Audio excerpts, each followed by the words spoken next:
يا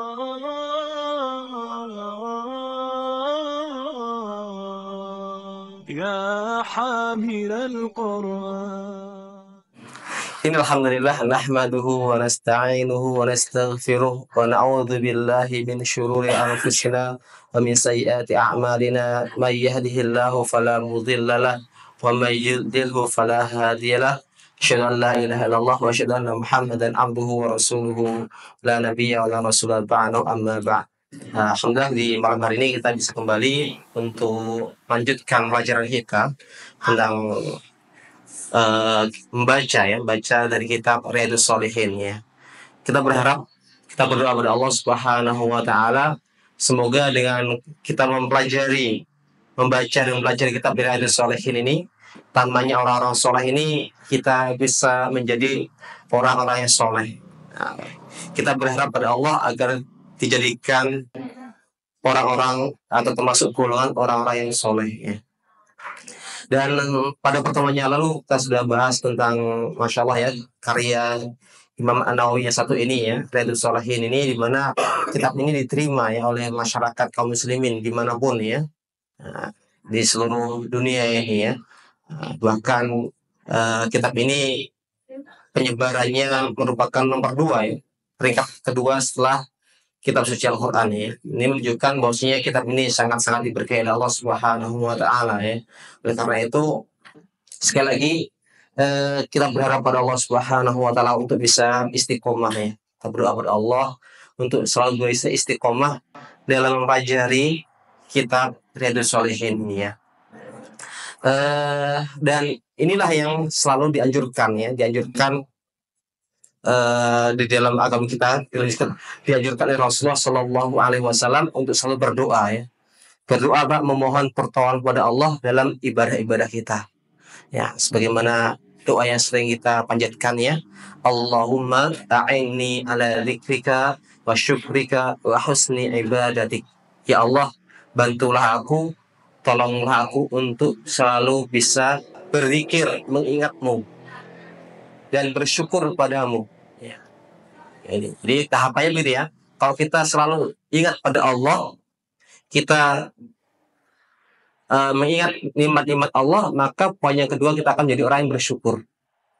Kalau kita sudah menjadi orang yang bersyukur, maka poin yang ketiga adalah Allahumma a'inni ala dzikrika wa syukrika wa husni ibadatik. Maka ketika kita menjadi orang yang bersyukur, kita sudah bersyukur pada Allah Subhanahu wa taala, maka kita akan selalu memperbaiki ibadah-ibadah kita. Ya, maka itu pentingnya untuk selalu memohon pertolongan pada Allah dalam setiap ibadah-ibadah kita. Ketika kita akan pergi ke masjid nih, melaksanakan sholat jamaah, kita berdoa, ya Allah, bantulah aku untuk bisa istiqomah menjalankan sholat berjamaah di masjid.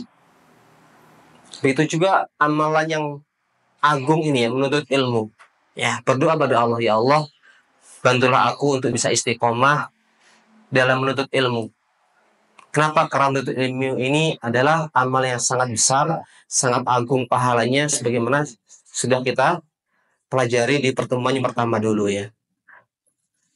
Para jamaah yang dirahmati oleh Allah Subhanahu wa taala, qala al-mu'allif, telah berkata penulis kitab ini Imam An-Nawawi, semoga Allah merahmatinya, mengampuni dosa-dosanya, mengampuni juga kedua orang tuanya, guru-gurunya, dan seluruh kaum muslimin, berkata dalam kitabnya Riyadhus Shalihin, babul ikhlasi wa ikhdharin niyati fi jami'il a'mali wal aqwali wal ahwali al barizati wal khafiyah. Ya. Bab tentang ikhlas ya. Bab ikhlas dan menghadirkan niat dalam semua perbuatan ya, amalan, perkataan ya, dan semua keadaan baik yang nampak ataupun yang tersembunyi. Jadi bab yang pertama ini membahas tentang pentingnya menghadirkan niat, pentingnya kita ikhlas ya, ikhlas menghadirkan niat dalam setiap amalan kita, setiap ibadah kita, setiap perkataan kita ya, bagaimanapun keadaannya, baik itu pada ibadah-ibadah atau amalan-amalan yang sifatnya nampak seperti sholat ya, sholat berjamaah, menuntut ilmu itu satu amalannya nampak bisa dilihat. Haji, umroh bisa nampak. Atau amalan-amalannya sifatnya itu hanya di hati gitu ya. Contohnya kita ikhlas, mengikhlaskan niat kita ini nggak ada yang tahu. Kita nggak ada yang tahu siapa di antara kita ya niatnya ikhlas karena Allah. Siapa yang tahu? Hanya kita. Ya, maka pada amalan-amalan seperti ini kita harus mengikhlaskan niat kita kepada Allah Subhanahu wa taala, niatkan ikhlas kepada Allah Subhanahu wa taala ya.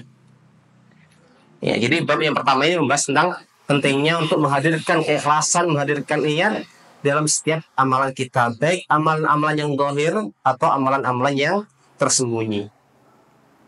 Kemudian sebagaimana kita terangkan bahwasanya Imam An-Nawawi selalu memulai bab-babnya ini dalam kitab ini dengan beberapa ayat ya, ayat-ayat dalam Al-Qur'an sebelum menyebutkan hadis-hadis mengenai yang membahas tentang bab tersebut ya. Allah berfirman, qala Allah Ta'ala, "Wa ma umiru illa liya'budullaha mukhlishina lahud-din, hunafa'a wa yuqimus salata wa yu'tuz zakata wa dzalika dinul qayyimah." Tidaklah mereka disuruh kecuali tidak mereka itu disuruh melainkan untuk apa? Untuk beribadah pada Allah Subhanahu wa taala dalam menjalankan agama yang lurus ini. Ya. Jadi manusia kita ini hanya disuruh oleh Allah Subhanahu wa taala untuk beribadah pada Allah Subhanahu wa taala, menjalankan agama yang lurus ya. Wa yuqimus sholata, dan mendirikan salat, wa yutuz zakata, dan membayar zakat, wa dzalika dinul qayyimah, dan yang demikian itulah agama yang lurus. Jadi maksudnya ini perintah yang kita diperintahkan para manusia, diperintahkan untuk selalu beribadah pada Allah Subhanahu wa taala, menjalankan agama Allah Subhanahu wa taala dan ikhlas ya. Kemudian Allah berfirman, wa qala ta'ala, lan yanalallaha luhumuha wala dima'uha walakin yanalut taqwa minkum. Ya, artinya ya, daging-daging kurban ya, dan darahnya itu sama sekali tidak akan sampai pada keridhaan Allah. Akan tetapi apa? Akan tetapi yang sampai pada keridhaan itu adalah ketakwaan kita, ketakwaan kalian. Ya. Jadi ayat ini menerangkan maksudnya daging darah dari sembelihan kurban itu tidak sampai pada Allah, tidak akan mencapai pada keridhaan Allah. Akan tetapi apa? Apa yang akan mencapai keridhaan Allah? Yang akan mencapai keridhaan Allah adalah ketakwaan kita. Ya, maka ini juga penting tadi ya, tentang niat tadi ya. Niat kita ketika berkurban. Ya. Dan ketika kita berkorban harus niatkan ikhlas karena Allah. Karena ketakwaan itulah yang akan sampai pada Allah, bukan yang secara zahir ya. Ini juga ini menunjukkan maksudnya ibadah itu ya ada ibadah zahir dan batin ya. Dan ibadah batin itu terkadang lebih tinggi pahalanya ya. Lebih tinggi pahalanya dibanding ibadah-ibadah yang sifatnya zahir. Kemudian Allah berfirman, wa qala ta'ala, qul in tukhfu ma fi sudurikum aw tubduhu ya'lamullah. Katakanlah, jika kamu menyembunyikan apa yang ada di dalam hatimu atau kamu melahirkannya, pasti Allah akan mengetahuinya. Ya, ini juga menunjukkan bahwasanya Allah Subhanahu wa taala mengetahui semua amal ibadah kita. Ya, baik itu ibadah yang zahir ataupun yang batin. Nah, gitu. Ini pentingnya sekali lagi kita harus mengikhlaskan niat kita dalam setiap ibadah-ibadah kita. Karena banyak ibadah-ibadah itu tidak diketahui kecuali oleh Allah Subhanahu wa taala. Bahkan itu ibadah-ibadah yang bagus seperti itu ya. Ibadah-ibadah yang kita amalkan ya dengan sembunyi-sembunyi. Sedekah ya. Kalau dalam sebuah hadis diterangkan saat sab'atun yudhilluhumullahu yauma la dhilla illa dhilluh ya. Ada 7 golongan yang akan mendapatkan naungan, mendapatkan pertolongan dari Allah pada hari yang tidak ada pertolongan kecuali pertolongan dari Allah Subhanahu wa taala. Di antaranya apa? Di antaranya adalah seorang laki-laki yang bersedekah ya dengan tangan kanannya sampai tangan kirinya tidak mengetahuinya. Menunjukkan apa? Menunjukkan ini ibadah-ibadah yang sir, ibadah-ibadah yang rahasia ya, yang hanya kita dan Allah saja yang tahu. Ya. Ibadah ini ya, ini juga kita juga harus memiliki. Kalau bisa kita harus berusaha memiliki amalan rahasia, antar kita sama Allah aja. Sebuah amalan yang kita lakukan, istiqomahkan, tidak ada yang tahu kecuali Allah Subhanahu wa Ta'ala. Apa aja itu ya? Contohnya bisa dengan selalu istiqomah baca Al-Quran, gitu ya. Nggak ada yang tahu nih rahasia. Orang tahu baca Qurannya cuma 1 juz, padahal Pak Nova sehari 10 juz, gitu. Ikut grup ini, grup amanya 1 hari 1 juz tuh ya. Yang dilaporkan 1 juz aja, padahal Pak Nova punya 9 juz setiap hari yang dicadangkan, hanya Allah yang tahu. Seperti itu ya. Atau kita punya program ya, program menuntut ilmu. Apa itu membaca? Nah, ini kaum muslimin ini lemah dalam dunia membaca. Ya, maka kita bikin program nih sama teman-teman ya, ada 1, 2, 6 orang nih. Ayo kita bikin program baca sehari 2 halaman aja dari 6 orang sih. Lapor tiap hari. Setiap yang sudah baca 2 halaman isi absensi, centang 1 teng gitu ya, 1 halaman. Nah, Kang Dwi ini ya, setiap hari centangnya 1, padahal bacanya nggak cuma 2 halaman, bisa 20 halaman. 18 halamannya disimpan, itu pahala antara dia sama Allah, gak ada yang tahu. Nah, gitu. Adapun 2 halaman itu formalitas aja gitu ya. Tapi ada amal-amal yang tersembunyi gitu ya. Maka itu adalah ibadah-ibadah yang tersembunyi, itu harus kita ikhlaskan karena Allah Subhanahu wa Ta'ala. Itu juga ibadah-ibadah yang sifatnya di hati kita ya, tentang kekhusyuan kita ketika sholat ya. Kemudian keikhlasan kita dan sebagainya, terus kita benar-benar kita ingatkan ikhlas ibadah ini karena Allah Subhanahu wa Ta'ala. Kemudian pada hadis yang pertama, Wan Amirul Mukminin Abi Hafsin Umar ibni Al-Khattab ibn Nufail bin Abdul Uzza bin Rabah. Kita itu aja ya, kita perpendek aja ya.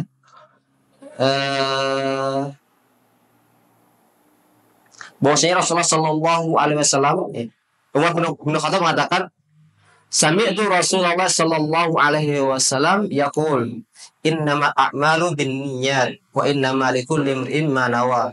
Faman kana hijratuhu ila Allah wa rasulih fa hijratuhu ila Allah wa rasulih. Faman kana hijratuhu lidunya yusibuha aw imra'atin yankihuha fa hijratuhu ila ma hajara ilaih. Muttafaqun alaih. Pada hadis pertama ini ya, dari Umar bin Khattab ini hadisnya hanya Umar aja. Kalau saya ini yang meriwayatkan hadis ini hanya Umar aja. Tapi hadisnya kuat ya, muttafaqun alaih, diterima dan semuanya menyepakati akan kesahihan hadis ini ya. Menerangkan bahwasanya Umar bin Khattab mendengarkan Rasulullah Shallallahu Alaihi Wasallam bersabda, innama a'malu binniyat. Sesungguhnya setiap amal itu tergantung nih niatnya. Wa innama likulli imrin ma nawa. Dan setiap orang hanya mendapatkan sesuatu yang diniatkan. Wa man kana hijratuhu lidunya faman kana hijratuhu ila Allah wa rasulih fa hijratuhu ila Allah wa rasulih. Maka barang siapa yang berhijrah karena Allah dan Rasulnya, maka dia akan mendapatkan pahala hijrah karena Allah dan Rasulnya.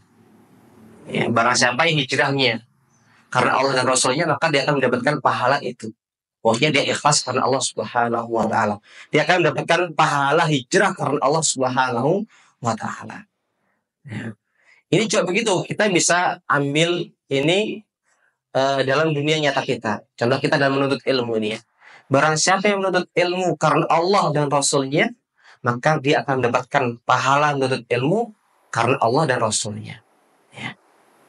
Begitu juga, faman kana hijratuhu ila dunya faman kana hijratuhu li dunya yusibuha aw imra'atin yankihuha fa hijratuhu ila ma hajara ilaih.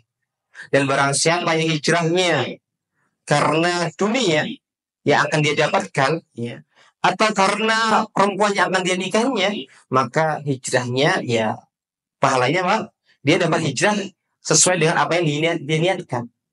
Dia akan mendapatkan apa yang dia niatkan. Kalau dia hijrahnya karena di dunia, maka dia dapat dunia aja. Kalau dia hijrahnya karena perempuan yang ingin dinikahinya, maka dia hijrahnya akan mendapatkan wanita yang akan dinikahinya. Begitu juga kita, ketika kita menuntut ilmu, niat kita dunia, Saya nuntut ilmu niatnya apa? Niatnya pengen dapat apa namanya? Apa Ustaz? Kalau nuntut ilmu ya? Apa sih? Pekerjaan tuh ya. Atau karena pengen niatnya pengen dapat ada ahwat gitu ya. Masya Allah gitu ya. Ikut kajian tapi niatnya tuh saya pengen ikut kajian apa biar dapat ahwat-ahwat yang solehah gitu ya. Nah, maka niatnya gitu doang. Dapat itu. Tapi kalau kita ingin hijrahnya karena Allah Subhanahu wa taala, ya, kita akan dapatkan pahala itu. Adapun dunia akan ikut kepada kita. Asalkan tadi yang paling pertama adalah niat kita harus ikhlas karena Allah Subhanahu wa taala.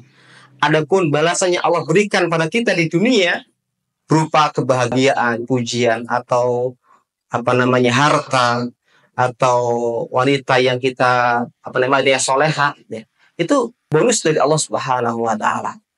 Ya, kabar gembira ya Allah segerakan bagi orang-orang yang beriman.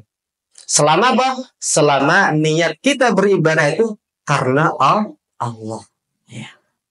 Apapun yang kita niatkan, apapun yang amal ibadah apapun yang kita laksanakan, maka harus kita niatkan karena Allah Subhanahu wa taala. Ya. Dan begitu ya. Sebagaimana kita ketahui di Indonesia banyak di apa namanya kita ketahui itu ya. Bahwasanya ketika kita mengejar akhirat, maka dunia ngejar kita. Ya.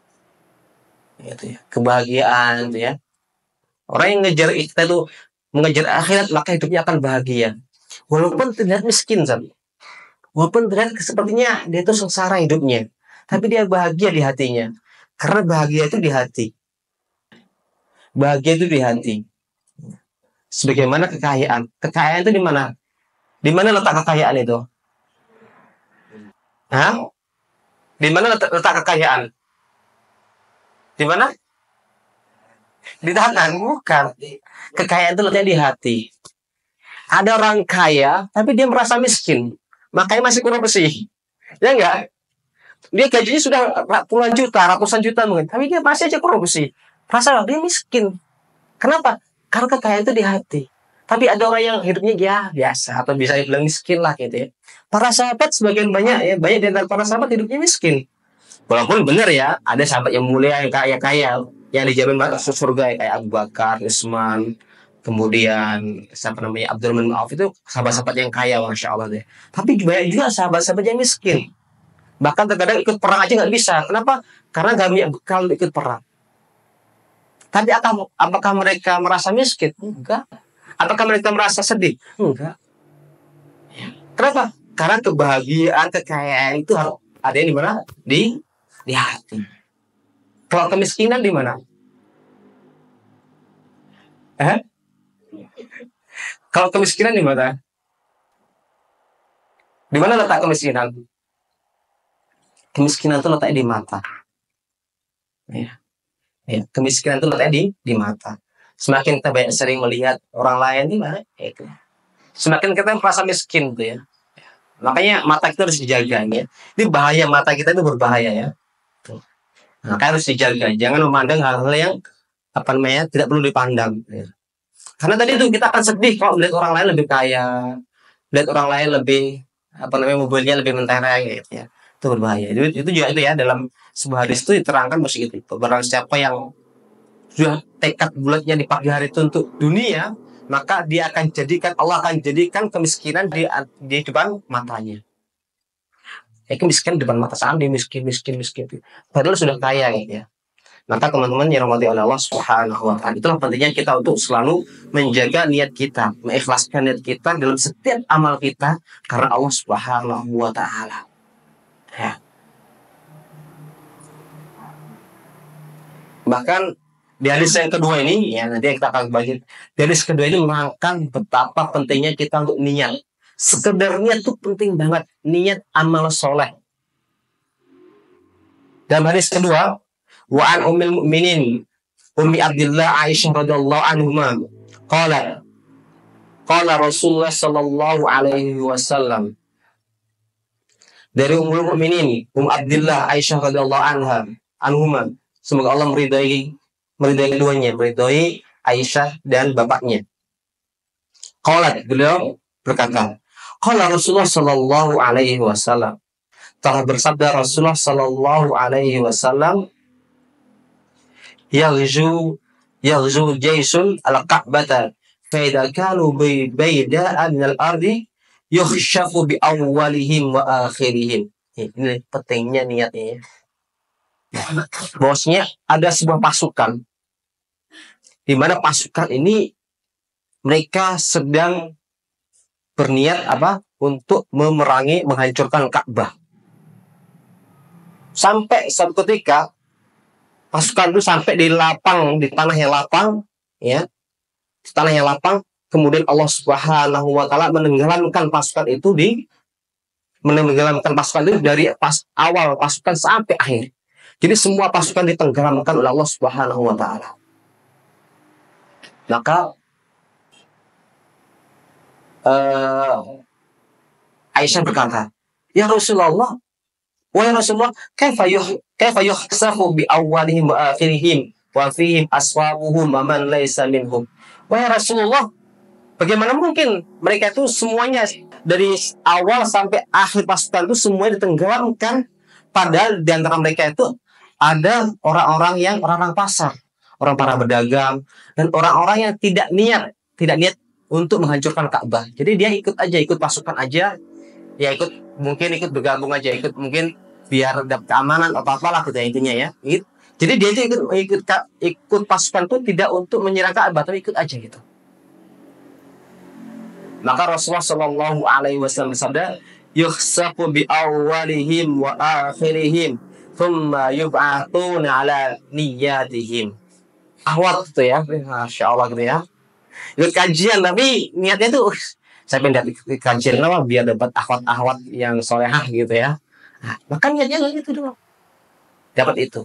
Tapi kalau kita ingin hijrahnya karena Allah Subhanahu Wa Taala, ya kita akan dapatkan pahala itu. Adapun dunia akan ikut kepada kita. Asalkan tadi yang paling pertama adalah niat kita harus ikhlas karena Allah Subhanahu Wa Taala. Adapun balasannya Allah berikan pada kita di dunia berupa kebahagiaan, pujian, atau harta, atau wanita yang kita dia soleha, itu bonus dari Allah Subhanahu Wa Taala. Kabar gembira ya Allah segerakan bagi orang-orang yang beriman. Selama apa? Selama niat kita beribadah itu karena Allah. Ya.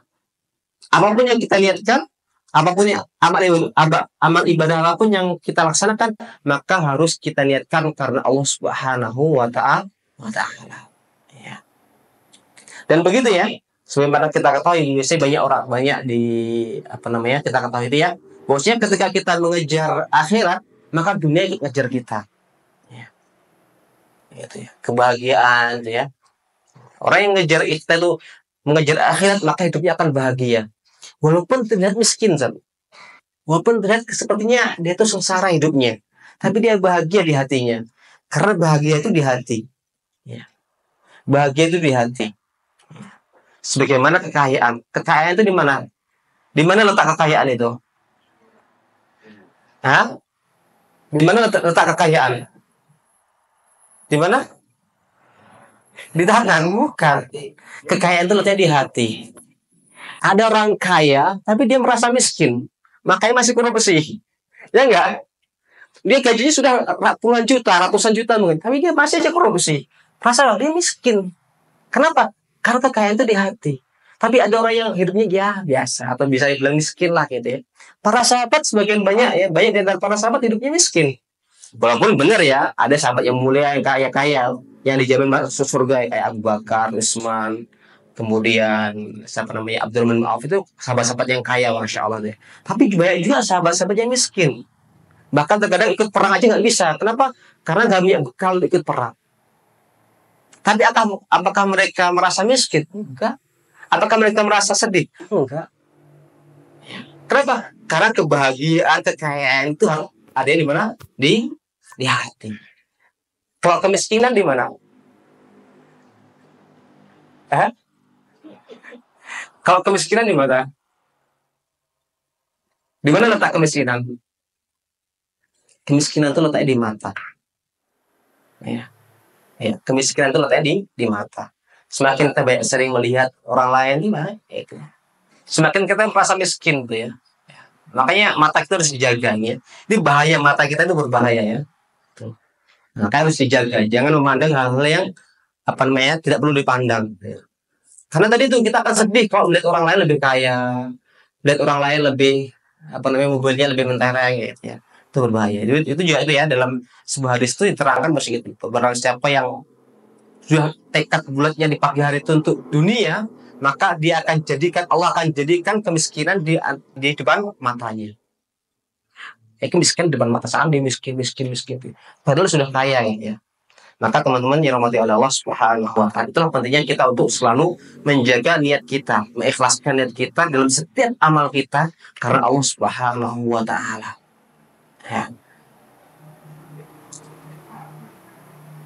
Bahkan di hadis yang kedua ini, ya nanti kita akan bagi.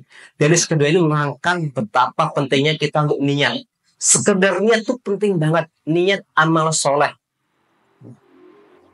Dalam hadis kedua, wa an ummil mu'minin Ummi Abdillah Aisyah radhiyallahu anhuma qala Rasulullah sallallahu alaihi wasallam. Dari Ummul Mukminin Abdillah Aisyah radhiyallahu anhuma, semoga Allah meridai keduanya, meridai Aisyah dan bapaknya.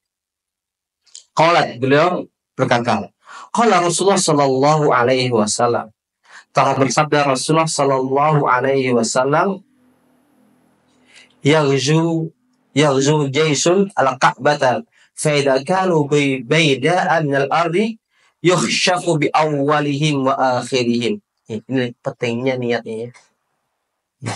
Bahwasanya ada sebuah pasukan di mana pasukan ini mereka sedang berniat apa? Untuk menghancurkan Ka'bah. Sampai suatu ketika pasukan itu sampai di tanah yang lapang, ya, di tanah yang lapang. Kemudian Allah Subhanahu wa taala menenggelamkan pasukan itu dari awal pasukan sampai akhir. Jadi semua pasukan ditenggelamkan oleh Allah Subhanahu wa taala. Maka Aisyah berkata, "Ya Rasulullah, wahai Rasulullah, kaifa yuhsafu bi awwalihim wa akhirihim wa fihim aswabuhum wa man laysa minhum." Wahai Rasulullah, bagaimana mungkin mereka itu semuanya dari awal sampai akhir pasukan itu semuanya ditenggelamkan, padahal di antara mereka itu ada orang-orang pasar, orang para berdagang, dan orang-orang yang tidak niat untuk menghancurkan Ka'bah. Jadi dia ikut pasukan aja, ya mungkin ikut bergabung aja, mungkin biar dapat keamanan apa-apalah gitu intinya ya. Gitu. Jadi dia itu ikut pasukan itu tidak untuk menyerang Ka'bah, tapi ikut aja gitu. Maka Rasulullah Shallallahu alaihi wasallam bersabda, yukhsafu bi awwalihim wa akhirihim thumma yub'atsuna ala niyyatihim. Bahwasanya mereka semuanya pasukan itu ditenggelamkan oleh Allah dari pasukan yang paling pertama sampai paling terakhir, thumma yub'atsuna ala niyyatihim. Kemudian kelak di akhir mereka akan dibangkitkan oleh Allah sesuai niat mereka. Ini ya. Ini juga hadisnya juga menerangkan bahwasanya bahayanya tinggal bersama orang-orang fajir, orang-orang yang penjahat. Ya, bahaya. Ini kampungnya semua para penjahat tuh ya. Berbahaya. Kenapa? Karena kalau kampung itu diazab, maka mereka juga kena azab di dunia ini. Meskipun begitu, ketika kita terpaksa harus tinggal di antara mereka, kita harus ikhlaskan niat kita, bahwasanya kita kita tinggal di sana itu karena terpaksa dan tidak ingin menjadi orang-orang yang fajir. Kita tinggal ini, contohnya ada kampung A, ya. Di semuanya itu ya, para pecandu lah, pokoknya semua jenis kemaksiatan ada di situ. Dan kita kita harus tetap tinggal di situ. Karena ada hal tertentu lah mungkinnya. Karena mungkin kita nggak punya rumah lagi atau apa, kita terpaksa tinggal di situ. Kemarin hari Sabtu saya ceritain. Waktu saya di daerah ada sebuah kota itu saya mampir sebuah kota karena nunggu bis ya. Akhirnya saya cari musola atau masjid, saya tinggal di situ. Akhirnya apa? Di situ saya ketemu sama ada ibu-ibu gitu ya. Ya ibu-ibu yang tinggal di situlah, cerita dia mengenai tentang daerahnya itu, pakai betapa rusaknya daerah itu. Tapi dia nggak bisa, nggak, dia harus tinggal di situ. Karena Pak ikut ke Jakarta juga bisa gitu ya. Akhirnya terpaksa dia tinggal di situ. Tapi dia niatkan, pokoknya saya harus, anak-anak saya harus soleh, soleha. Semuanya harus masuk pesantren gitu. Gitu ya. Maka begitu juga kita, ketika kita terpaksa harus bergabung, tinggal, atau bersama orang-orang yang bermaksiat, maka kita harus benar-benar ikhlaskan niat kita, jangan sampai niat kita itu rusak. Kita harus niatkan, ya Allah, saya harus tetap menjaga agama ini dengan baik. Ya, itu terus ya, harus dijaga. Kenapa? Karena meskipun nanti di dunia kita dapat adab, ya, kalau seandainya di kampung itu diadab dan kita termasuk diadab di dunia, maka kelak di akhirat kita akan dibangkitkan sesuai niat kita. Ya, jangan putus asa gitu ya, jangan sampai putus asa udah karena yang lainnya begitu ikut-ikutan, enggak. Walaupun yang lainnya semuanya maksiat, kita harus tetap jaga diri kita, jaga keluarga kita untuk selalu beribadah kepada Allah Subhanahu wa taala. Dan hadis tadi adalah hadis yang diriwayatkan oleh muttafaqun alaih, atau dari diriwayatkan oleh Bukhari dan Muslim. Kemudian Wan Aisyah radhiyallahu anhu Wan Aisyah radhiyallahu anha qalat, dari Aisyah semoga Allah meridhoinya, bahwasanya beliau berkata, qala Nabi sallallahu alaihi wasallam, la hijrata ba'dal fath walakin jihadun wa niyyatun wa idastunfirtum fanfiru, muttafaqun alaih. Fa ma'nahu la hijrata min Makkah li'annaha sharat darul Islam. Rasulullah sallallahu alaihi wasallam bersabda, tidak ada hijrah setelah Fathul Mekah. Akan tetapi yang ada apa? Jihad dan niat. Nah, jadi niat. Wa idastunfirtum fanfiru, dan jika kalian diminta untuk berangkat berjihad, maka berangkatlah kalian. Muttafaqun alaih. Hadis ini diriwayatkan oleh muttafaqun alaih, Bukhari dan Muslim. Wa ma'nahu, dan makna maksud dari tidak ada hijrah setelah Fathul Mekah adalah tidak ada hijrah dari Mekah setelah Fathul Mekah. Kenapa? Karena Mekah ketika itu sudah menjadi negeri Islam. Maka tidak dibolehkan lagi untuk hijrah keluar dari Mekah. Karena apa? Karena Mekah sudah menjadi negeri Islam, gitu ya. Nah, ini juga tentang niat ya, niat kita. Bagaimana dari kita harus kita jaga niat kita. Kemudian Wan Abi Abdullah Jabir bin Abdullah Al-Ansari radhiyallahu anhu, dari Abu Abdullah Jabir bin Abdullah Al-Ansari, semoga Allah meridainya, qala, beliau berkata, kunna ma Nabi sallallahu alaihi wasallam fi ghazatin. Kami dahulu bersama Rasulullah sallallahu alaihi wasallam dalam sebuah peperangan. Ya, dalam sebuah peperangan. Ya. Faqala, maka Rasulullah sallallahu alaihi wasallam bersabda, inna bil madinati larijalan ma sirtum masiron wala qata'tum wadiyan illa kanu ma'akum habasahumul marad. Sesungguhnya di Madinah itu ada beberapa orang, atau ada orang-orang ya, yang tidaklah kalian itu melewati sebuah jalan, menyusuri sebuah jalan di pegunungan ini, dalam sebuah pegunungan, dan tidaklah kalian melewati sebuah lembah kecuali mereka bersama kalian.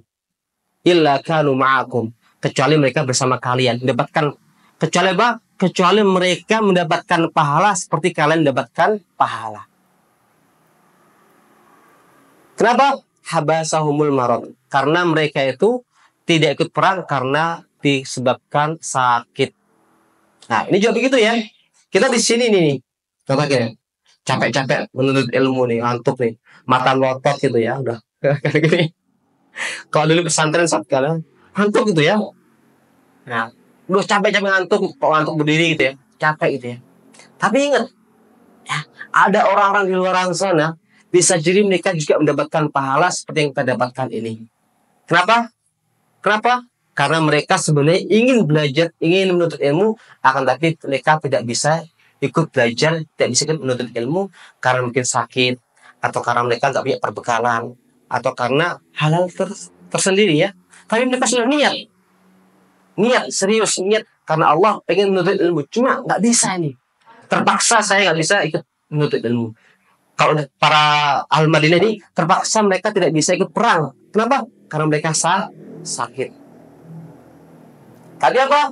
Tadi mereka mendapatkan pahala perang. Kenapa? Karena niat. Penting nggak lihat ini?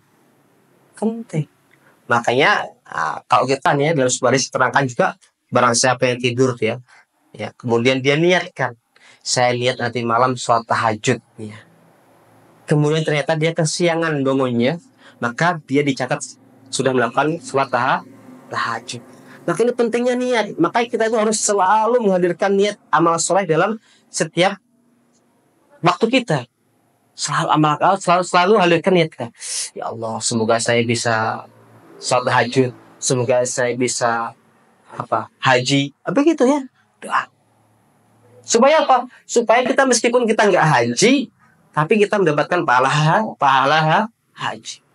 Dan ini benar, ada sebuah kisah itu ya, kisah dari orang Rusia. Orang Rusia pun komunis ya, parah banget lah kalau kita tahu bagaimana kejamnya komunis ya, zaman-zaman itu ya, parah banget. Jadi kisahnya itu ada seorang yang haji, kemudian ditanya ya tentang hajinya, kemudian dia orang yang haji tadi menceritakan tentang bapaknya. Ternyata bapaknya itu juga begitu, selalu berusaha untuk haji, tapi selama 20 tahun dia nggak bisa haji, selalu dicegat, nggak bisa, nggak lolos. Tapi kata syahnya, Pak, sesungguhnya bapak kamu itu sudah haji 20 kali gitu ya. Maka ini pentingnya niat, kesungguhan kita dalam berniat. Fi riwayah illa syarakukum fil ajri. Kecuali dalam sebuah riwayat diterangkan bahwasanya mereka itu para ahli Madinah yang tidak ikut perang karena sakit itu, mereka bergabung bersama kalian, berserikat bersama kalian dalam pahala. Mereka nggak perang tapi dapat pahala. Enak nggak? Enak. Yang nggak enak itu adalah mereka yang ikut perang tapi nggak dapat pahala. Lahir bahkan belum menjadi janin ya, sampai nanti umur menjelang persiapan pernikahannya.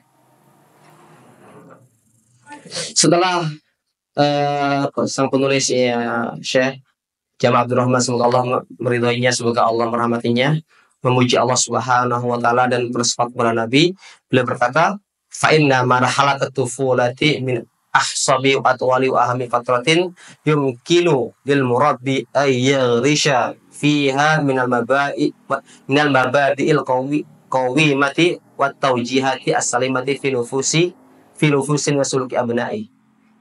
Sesungguhnya fase kanak-kanak itu adalah fase yang paling subur, paling panjang dan paling penting, yang bisa dimanfaatkan oleh seorang pendidik untuk menanamkan nilai-nilai moral yang baik ya, dan memberikan wejangan-wejangan, nasihat-nasihat, arahan-arahan yang baik pada jiwa dan perilaku anak-anak ya.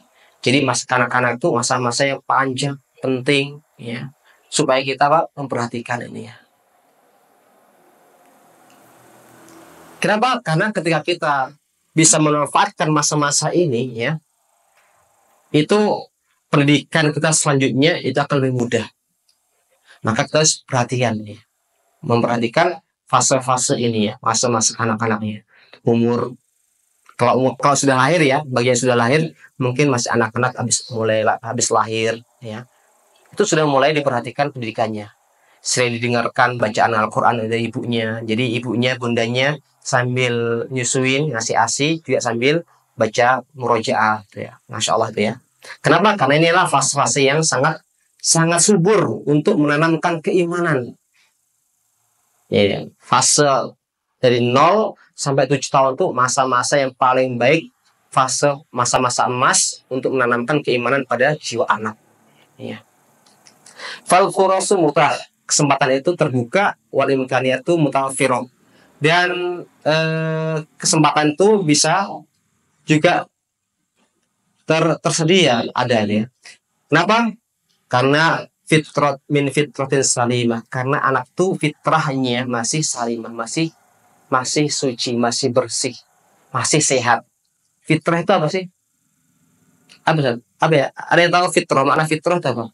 Kan kullu mauludin yuladu ala fitrah. Fitrah itu apa? Hah? Iya, fitrah Islam. Atau condong pada kebaikan. Condong untuk mudah melaksanakan kebaikan. Itu fitrah ya.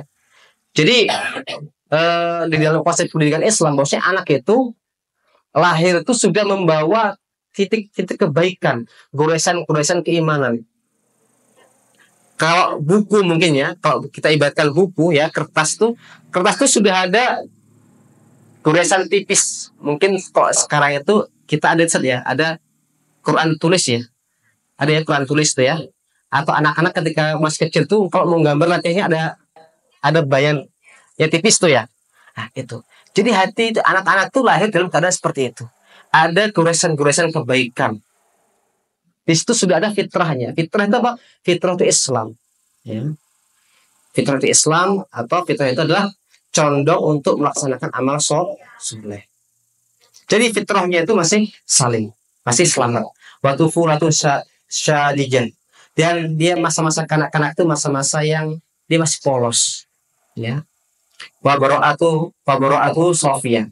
Dan dia masih terlepas dari semua kejelekan-kejelekan ya. Waluyuna wa muruna.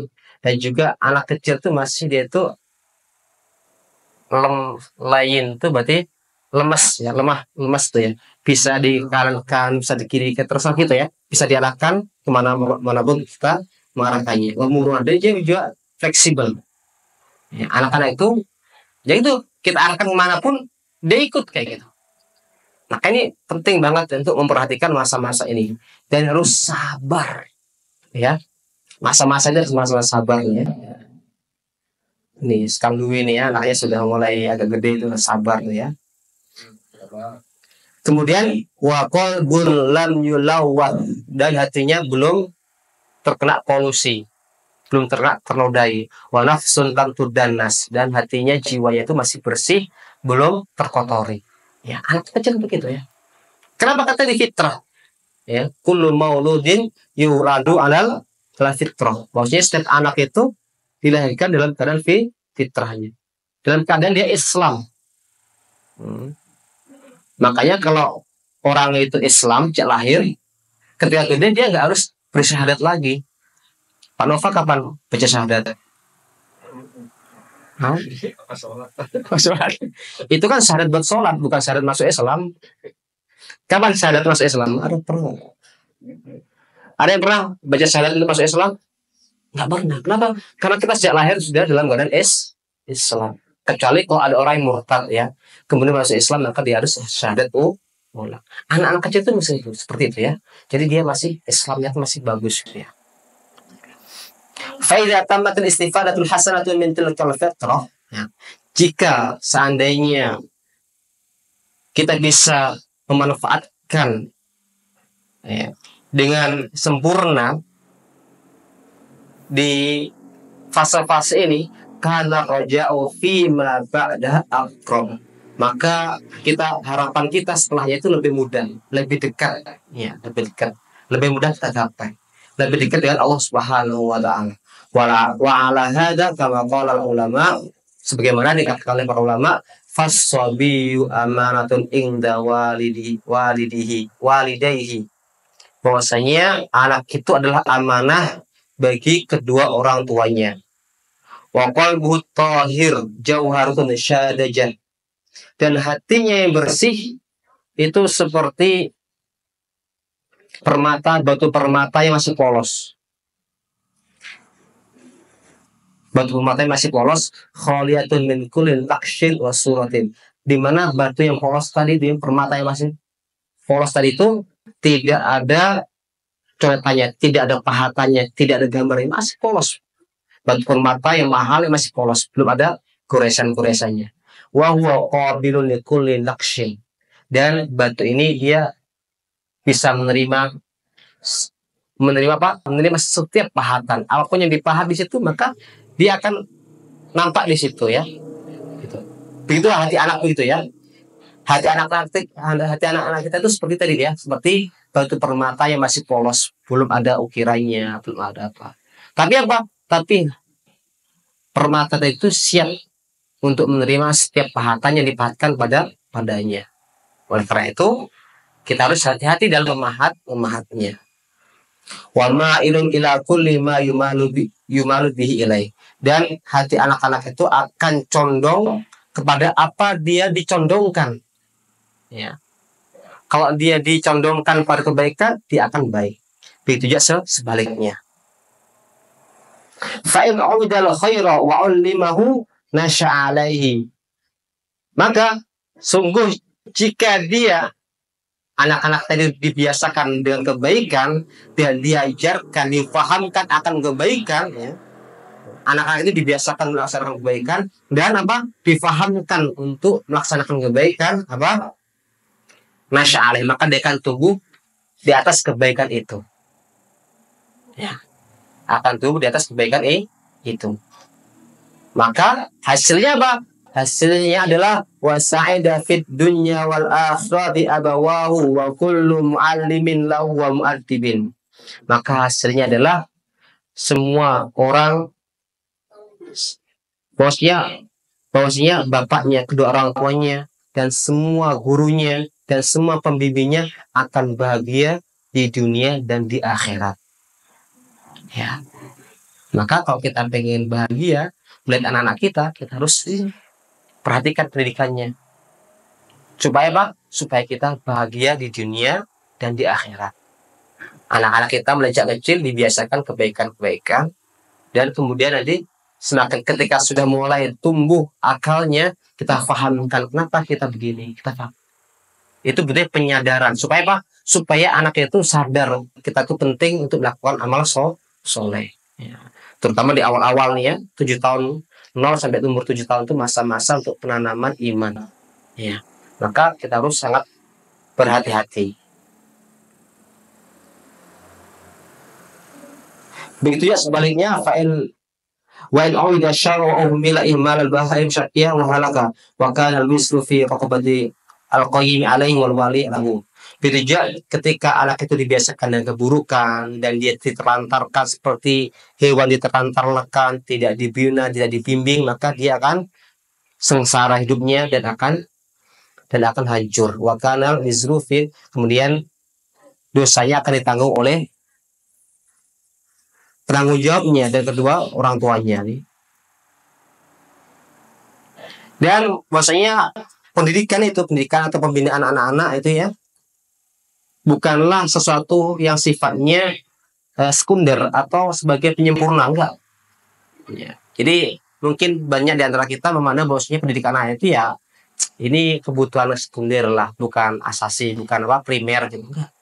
Justru sebaliknya, pendidikan anak itu adalah kebutuhan perbuatan yang sifatnya primer, penting, sangat utama.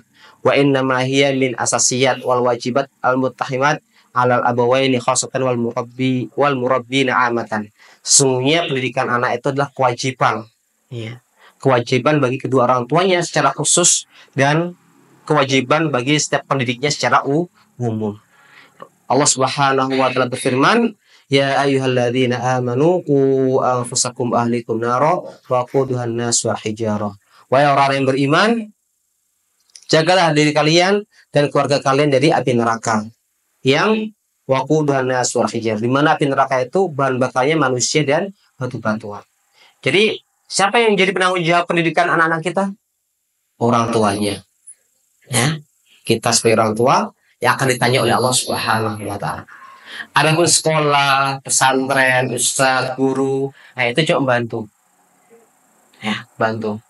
Makanya seharusnya kalau ada anak nakal, ada santri nakal, ini yang disalahkan bukan sekolahnya, bukan pesantrennya, tapi kedua orang tuanya. Orang tuanya panggil, anak bapak kenapa nakal nih?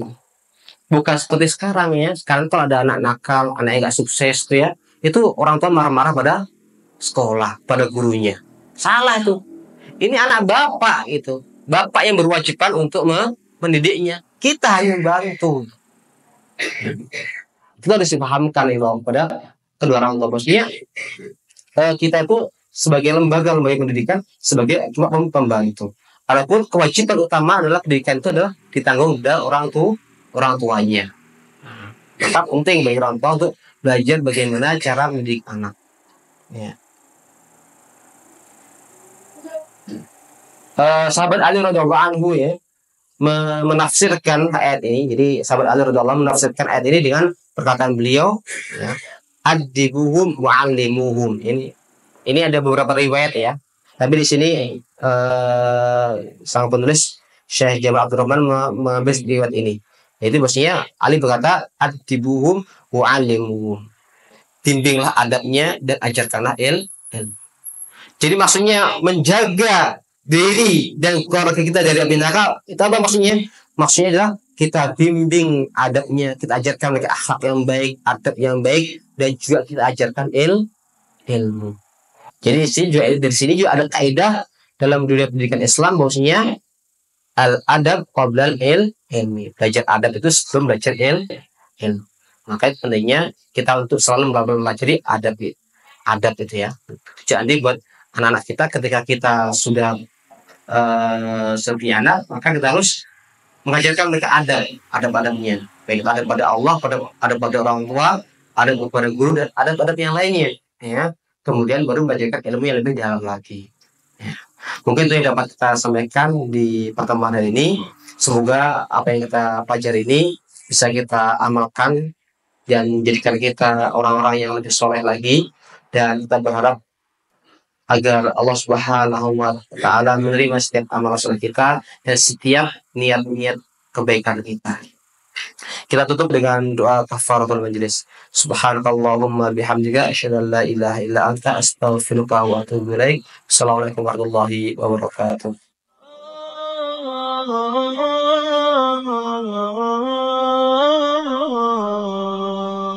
يا حامل القرآن